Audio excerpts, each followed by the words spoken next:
Our true choice is not between tax reduction on the one hand and the avoidance of large federal deficits on the other. It is increasingly clear that no matter what party is in power, so long as our national security needs keep rising, an economy hampered by restrictive tax rates will never produce enough revenues to balance our budget, just as it will never produce enough jobs or enough profits. Surely the lesson of the last decade is that budget deficits are not caused by wild-eyed spenders, but by slow economic growth and periodic recessions, and any new recession would break all deficit records. In short, it is a paradoxical truth that tax rates are too high today and tax revenues are too low, and the soundest way to raise the revenues in the long run is to cut the rates now. The experience of a number of European countries and Japan have borne this out. This country's own experience with tax reduction in 1954 has borne this out. And the reason is that only full employment can balance the budget, and tax reduction can pave the way to that employment.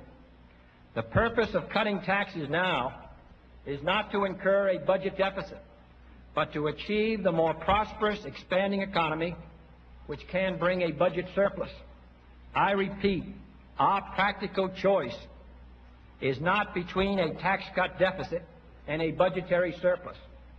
It is between two kinds of deficits: a chronic deficit of inertia as the unwanted result of inadequate revenues and a restricted economy, or a temporary deficit of transition resulting from a tax cut designed to boost the economy, increase tax revenues, and achieve, I believe this can be done, a budget surplus. The first type of deficit is a sign of waste and weakness. The second reflects an investment in the future. Nevertheless, as Chairman Mills of the House Ways and Means Committee pointed out this week, the size of the deficit is to be regarded with concern, and tax reduction must be accompanied, in his words, by increased control of the rises in expenditures. This is precisely the course we intend to follow in 1963. At the same time as our tax program is presented to the Congress in January, the federal budget for fiscal 1964 will also be presented. Defense and space expenditures will necessarily rise in order to carry out programs which are demanded and are necessary for our own security, and which have largely been authorized by members in both parties of the Congress with overwhelming majorities. Fixed interest charges on the debt also rise slightly, but I can tell you now that the total of all other expenditures combined will be held at approximately its current level. This is not an easy task. During the past 9 years, domestic civilian expenditures in the national government have risen at an average rate of more than 7.5%. State and local government expenditures have risen at an annual rate of 9%. Expenditures by the New York State government, for example, have risen in recent years at the rate of roughly 10% per year. At a time when government pay scales have necessarily risen, and I take New York just as an example, when our population and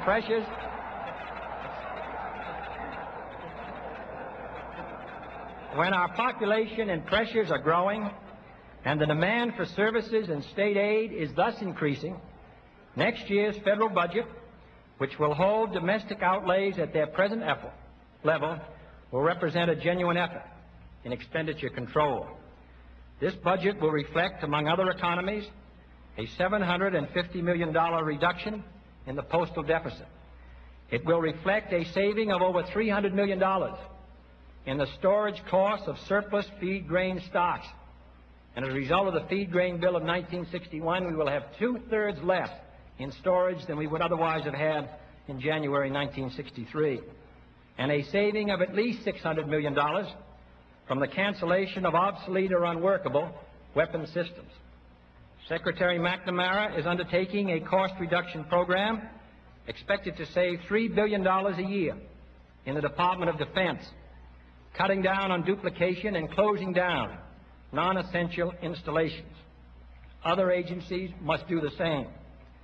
In addition, I have directed all heads of government departments and agencies to hold federal employment under the levels authorized by congressional appropriations, to absorb through greater efficiency a substantial part of this year's federal pay increase, to achieve an increase in productivity which will enable the same amount of work to be done by less people, and to refrain from spending any unnecessary funds that were appropriated by the Congress. It should also be noted that the federal debt as a proportion of our gross national product has been steadily reduced in the last years.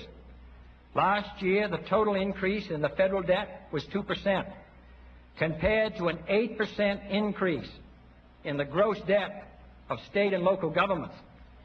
Taking a longer view, the federal debt today is 13% higher than it was in 1946, while state and local debt is 360% higher than it was in 1946, and private debt by over 300%. In fact, if it were not for federal financial assistance to state and local governments, the federal cash budget would show a surplus.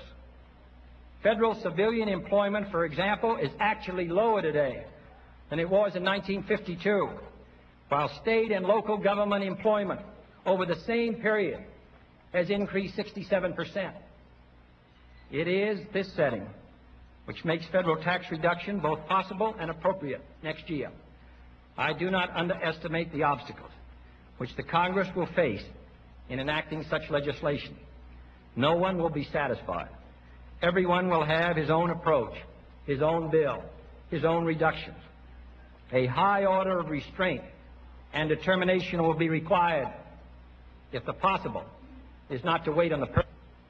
But a nation capable of marshaling these qualities in any dramatic threat to our security is surely capable, as a great free society, of meeting a slower and more complex threat to our economic vitality. This nation can afford to reduce taxes.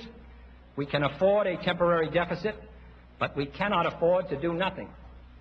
For on the strength of our free economy rests the hope of all free nations. We shall not fail that hope, for free men and free nations must prosper, and they must prevail. Thank you. President.